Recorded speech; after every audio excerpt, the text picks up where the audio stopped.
Thank you for auditing Professor Skye's record review, the always positive new music review show hosted by a French professor who at the end of this video will give you a link to the best disco-related video on all of YouTube.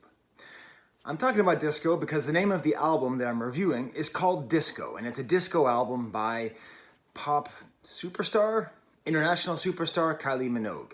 Now, I am a real professor of French, right? And, sometimes I have to do composition. I have to teach compositions, I have to get my students to write me term papers, things like that.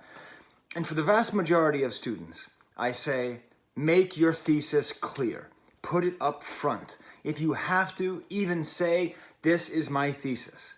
I don't do this for the best students. For the best students, I encourage nuance. I encourage them to figure out a way to introduce their thesis in a dynamic and perhaps unexpected manner.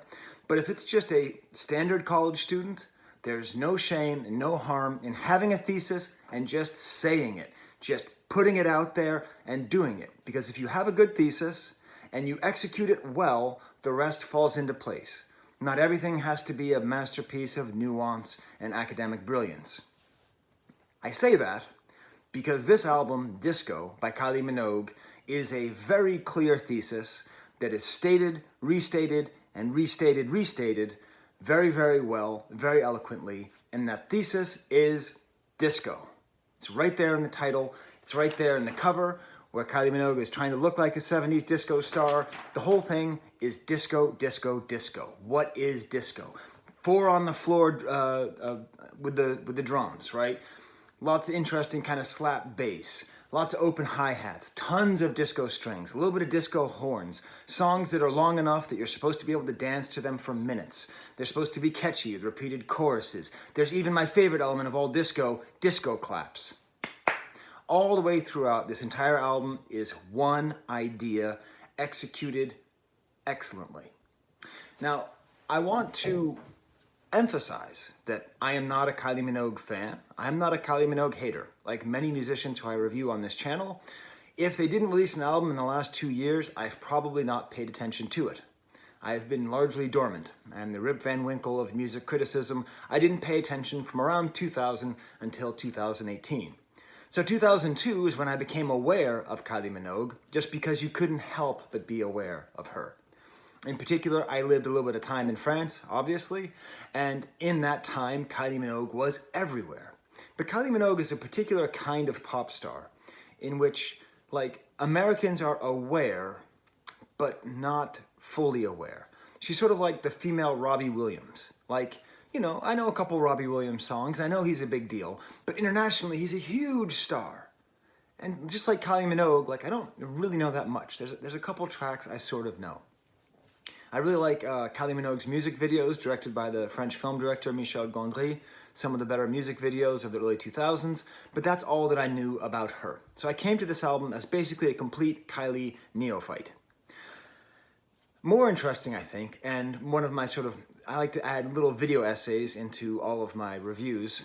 They sometimes get a little bit long because I don't have a script, I just have notes, but we'll see how this goes. I want to talk about my relationship to disco. I mean, if the thesis of this album is disco, disco, disco, what is my take on disco? It's very complicated, and it was completely changed 7 years ago when Daft Punk came out with Random Access Memories. It was thanks to that album that I, the great music snob, as you will see for reasons that really are not my fault, it's more of a hereditary music snob, had decided that I hate disco, up until this album came out. Random Access Memories, which I would still put up as the album of the century thus far, is an amazingly wonderful analysis of disco and disco production. It's not so much about the flashy outside part of disco. It's not so much about the glam and the gloss. It's really about the underpinnings of disco. It's about the producers. It's about the sonic landscapes. And it's about that moment in time where these people came up with this form of music. That's why when you listen to Random Access Memories, most of the guest appearances that are most interesting are figures like Nile Rodgers or Giorgio Moroder, people who were the architects of the sound. It was not about the stars, Donna Summer or Diana Ross or the Bee Gees. It was about the structure, not the gloss. And through that, I said, okay, fine, well, if Daft Punk is trying to tell me something, and Daft Punk is usually right about music, I will go out and I will buy, as an example, Diana Ross's album from 1980. A goddamn masterpiece, track 1 to track 10, I forget how many there are. It's a great album that shows exactly what disco can do. And I realized that my long life of bias against disco was really weird. It's like a really weird thing. It's really a part of my family life. And I think if you're like me, if you're an Xer, or if you have parents who are not necessarily hippies, but part of the hippie generation, so much of what we think about disco is colored by the hatred of disco that happened in the late 70s. The death of disco moment, in which it's weird because what people were really mad at was that, like, Rolling Stones and James Brown sold out their sound to make disco albums. And so they just took it out on the entire genre.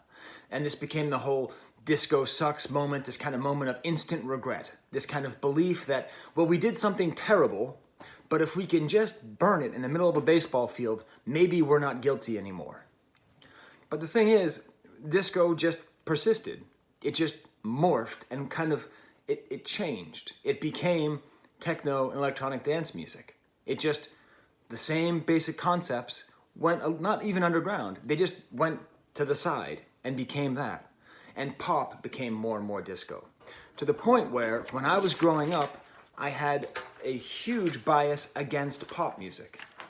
And that bias against pop music was largely informed by one sentence I heard my father say once. I must have been 7, 8 years old.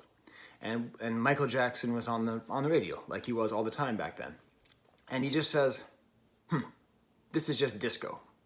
And so in my mind, I go, okay, I know disco's bad. My brothers say it's bad. And so if this is just disco, then this is bad too. So I would have to wait another 10 years until I would discover that Michael Jackson's a great musician. This whole area of music was just completely covered up and hidden to me based on this weird moment of guilt and regret of a bunch of people in the late 70s. Again, my brother, we were listening to, my oldest brother, I think we must have been listening to something that my other brother liked, some kind of techno music, and he just goes, yeah, this is just disco. So I was kind of like mixed up. I was like, my one brother who I idolized likes this, the other doesn't. So I had this kind of weird, ambiguous relationship towards electronic dance music and towards pop, where whenever I liked it, I had this sense of guilt that I was liking disco, which is like, I don't know, the equivalent of loving Satan, right? I didn't understand at the time that the anti-disco sentiment was a weirdly anti-gay, anti-black sentiment. Like, I didn't understand the social underpinnings of that. I'm not going to get into that now, but it's worth studying. I didn't know all of these things. I just knew rock and roll good, disco bad. So what did Daft Punk do for me in 2013? I mean, at this point, I was already an adult, and I'd come to terms with the fact that maybe my thinking on disco is wrong, but I didn't really have an inroad into understanding what could make it great. Daft Punk taught me that. They taught me what is good about disco by making an explicit explanation of what makes it good by going to the producers. So what about Kylie Minogue? What's she doing on this album? Is she making an album as good as Random Access Memories? No, but I think it's a good companion piece. Kylie Minogue is focusing on that gloss that Daft Punk kind of looked over. She's focusing on Diana Ross and Donna Summer. She's making a disco diva album with herself up front. This is an appreciation of the surface of disco. The idea that the lyrics are not always that important. They're not bad, they're not always not that important, but the lyrics are about dancing, about feeling yourself, about being out there. It is trying to do what disco did so well. Get you to dance, get you to forget about your problems with a certain musical landscape underneath it. And that's what she's able to do.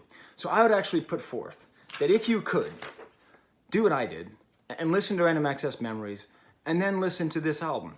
And you'll see they really do go very well next to each other, and they are a very good companion piece. The structure and the gloss. Now for this album with Kylie Minogue, I'm not particularly familiar with her. I will say I don't like her voice, and that's a weird thing to say, that I like an album by a singer and I don't like her voice. It's a little bit too babyish for me. I don't know. But I like the way I like her melodies. I like the songs that she sings on. And even though I don't like her voice in it, separately, I think in the context of the rest of the music, it works quite well. I'm going to give her a lot of credit. No guest appearances, nothing. Straight disco. Disco is the goddamn thesis, and you better follow it. The song structure is a little bit predictable, just always, verse, chorus, and then a bridge, but it's very solidly produced. I've been listening to it for the last couple of days, with my daughter and my wife, and my daughter at one point said, I don't like it, but I want to dance to it. Which I think is basically how I felt about most disco growing up. I remember hearing disco songs and not liking it and wanting to dance to it, but I was too ashamed to say I want to dance to it. So I just said, no, I just don't like it. It's funny because I was really happy to have this album on in the background, right? It's not a bad background album. But then I wanted to put it on my speakers. I have, you can't see them here, but I have pretty good speakers, a pretty good hi-fi setup, like any good middle-aged bourgeois pig. And like, it's broken. My speaker is broken, so it doesn't quite work. So I was just listening to this album on just through the speaker on the iPhone, which I also use as my camera, by the way. That's the production quality of Professor Skye Productions. But I eventually fixed the speakers, and it's a totally different experience. If you crank this album, I promise you, you will love it. You just have to. You just have to. In particular, the song "Miss a Thing." It's the second song on the album. It just starts off with her saying, dance. And the whole thing is this invitation to dance. And there's even, I would say, a lot of influence from Daft Punk as well, like nice kind of like compression going on in the vocals, but just has lots of the great disco claps that I just love so much. And the chorus has the disco strings, and the babyish voice works okay, and she's talking about dancing like no one's watching.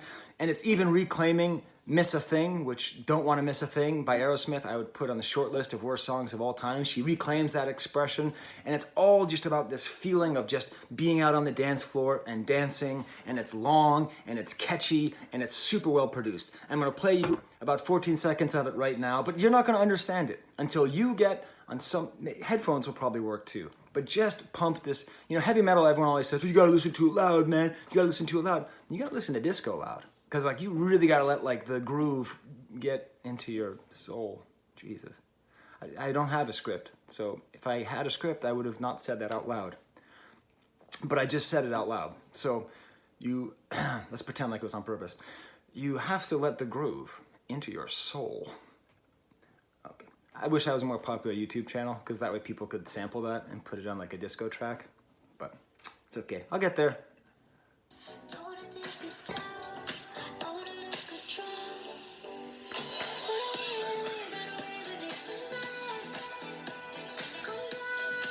I love that little modulation in the singing, just going up in the strings underneath.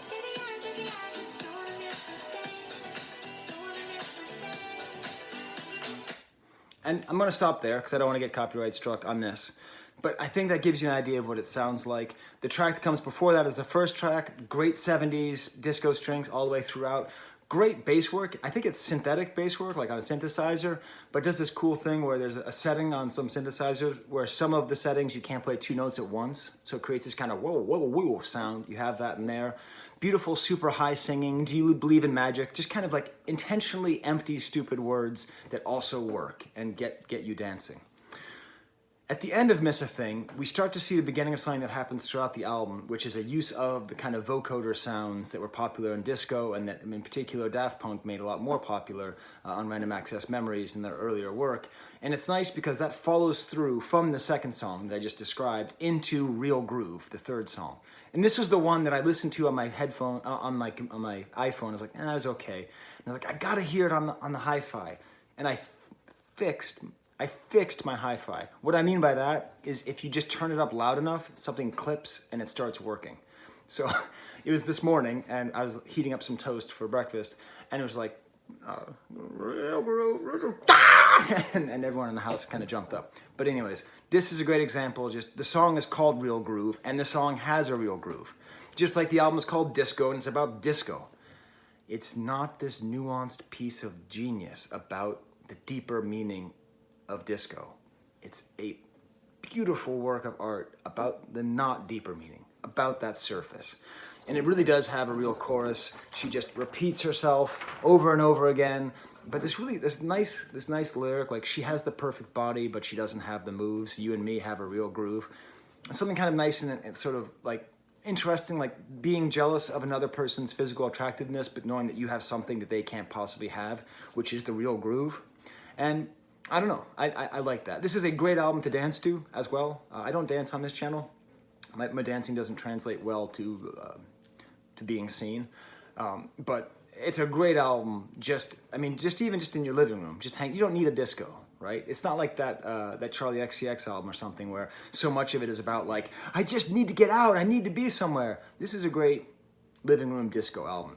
Next track, Monday Blues, is very guitar-led, there's a guy, Skye Adams, nice name, who produces a lot of this and does a lot of kind of guitar work. And I was thinking it would just be, if there's any guitar, it would just be Nile Rodgers style guitar where you play the lead and the rhythm at the same time.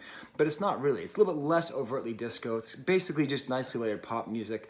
Very cool vocal manipulations, which make it a lot more of our current time. A lot of percussive elements in the background. It's a little bit overstuffed, but there's like a nice instrumental breakdown. There's often nice instrumental breakdowns in this album. Next track, Supernova. I just like songs that are about space. They're just simple. Rhyming stars and Mars. It's fun.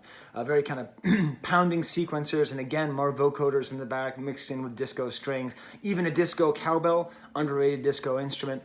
The most underrated is the clap. Second most underrated is the disco cowbell. It's great. Say Something is the next track, which is basically kind of new wave-ish. It sounds kind of new ordery, just with the guitar, like very strongly plucked single note guitars. Really nice range on her voice here. The bridge is really nice as well. Last Chance is great. Last Chance is great because it's like, I'm pretty sure it's Donna Summer is the song Last Dance, right? There's some famous disco song. I don't know disco that well. And I thought this might be even a cover of that when I saw the title, but it's not. It's just this whole idea of last chance for a first dance. And I've been sort of like not making fun of her lyricism, but emphasizing that the lyrics don't have to be good, and they're not for the most part. This is a really nice idea, I think, last chance for a first dance. Very solid drums, and the chorus is really good, and it's more guitar-led as well, more of the Skye Adams touch, I suppose. I don't know much about him. If you do, please tell me, because he seems like he's a very good producer who's doing interesting things here. I Love It is the next track, the most over-the-top disco strings that even has disco horns at the outro. Mercifully, disco horns are a little bit downplayed. Those are the worst instruments in music. I mean, with the exception of like the trombone solo in Upside Down. Was it Upside Down? Yes. The trombone solo in Upside Down by Miko. That's great disco horns. Where does the DJ go? It's a fun question, an interesting idea. I love this theme of what happens after the party's over. This feels very Donna Summer again. She just keeps singing the chorus, and by the time I was done listening to it for the first time, I had the chorus stuck in my head, which is always a good sign. Dance Floor Darling is a weird track. This is a secretly super weird track. Let me tell you why. What could make a disco track weird? First of all, it starts off with kind of a Casio rhythm, which doesn't really fit in with the rest of the album. And there's like a full vocoder solo, but that's not what makes it weird. What makes this weird is it speeds up, like intentionally. You know, so that's like a no-no. You certainly don't like gradually speed up like this song does. So I don't know. This is like an oddly avant-garde thing to do because it's too subtle to be noticeable as avant-garde. But like you aren't really supposed to speed up because people are supposed to have their dance moves and you're supposed to kind of keep them going. And like speeding up like is unsettling. It breaks that kind of like fun monotony of the disco track. And you know the chorus is coming back and you can still, you know, finish up your moves, you know. So I don't know. It's interesting. It's a good track though. I'd say Magic, Miss a Thing, Last Chance, and Dance Floor Darling are the sort of like real standouts in terms of production and just the way the whole thing goes together. The whole album, when it's at its worst, it just feels like filler, but even the filler works because it's all serving this thesis. It's like a paragraph in a paper that's trying to argue, you know, like I don't know, if there's a paper that's trying to make an argument about some book that's talking about the inequality of men and women in society, and there's one paragraph that's a little bit repetitive, it's not particularly interesting, it's not particularly original, but if you didn't say it, it'd be missing. It's just kind of like that. It supports the thesis, but it doesn't advance the work that much. There's a lot of tracks like that on here, but they don't take away. Unstoppable is almost like that, except it has this great chorus where like the beat drops out and it's just this double hi-hat shuffle with a slap bass and the disco strings in the back. Really nice production of just working with the dynamics, working with kind of modern production and old disco aesthetic. So it's really quite nice. Later there's like a full breakdown that almost feels like Gotta Be Starting Something. And then it ends with the song Celebrate You. I'm just doing the regular version, not the deluxe version. I want to just like, that's my new thing, by the way, on the channel. If there's like a longer version of an album, I'm not reviewing it. Just tell me what you want me to review. Tell me what is your artwork, and that's what I'll review. Don't tell me there's like a extra one. This is not Lord of the Rings here. I'm not looking for 4.5 hours of whatever this is. Just give me the thing. So the album ends with a track called Celebrate You, which is nice because it seems to be a song not about herself. And it's not about someone that she loves. It's just sort of like a empowerment anthem for some random person named Mary. And just like feel good about yourself. And this is part of what makes disco great. Is one of the great themes is kind of like Dancing Queen, you know? Like you think you're normal, you think you're nobody, but when you come out here and you dance, you're a queen. And this feels like that. At times, the production on here sounds a little bit less ABBA, a little bit more Black Eyed Peas, but in general, it has that great disco feeling that goes all the way throughout and makes you feel, you 43-year-old man dancing around in his living room, like you are the most attractive girl in the whole disco, and everybody's looking at you. Aren't they, Mary? You know, like that's a good feeling, right? So, it's good. So there's my review of the album. I didn't know what to think about it. I was scared going into it because I know a lot of people really love Kylie Minogue, and I just had sort of a passing, like, semi-approval. But this really is a great work of art. It's a very cohesive, simple ode to disco. And do what I said and compare it to this. Oh, I said I was going to give you a link. I don't know how I found, actually I do know how I found this. My daughter and I were dancing and she said, "Dad, how do I do real disco moves?" I said, well, we better look up the best disco moves on YouTube.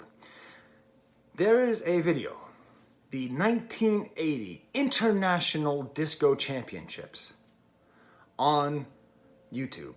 And it was actually aired on BBC. So it's all like people from like Malta and Spain and Portugal. There's no Americans that I can see. And it is just amazing to see the vibrance and the joy of this dancing. And in particular, the Italian entry, Riccardo della Godenza, is the most insane dancing I have ever seen. You cannot believe he is not being sped up.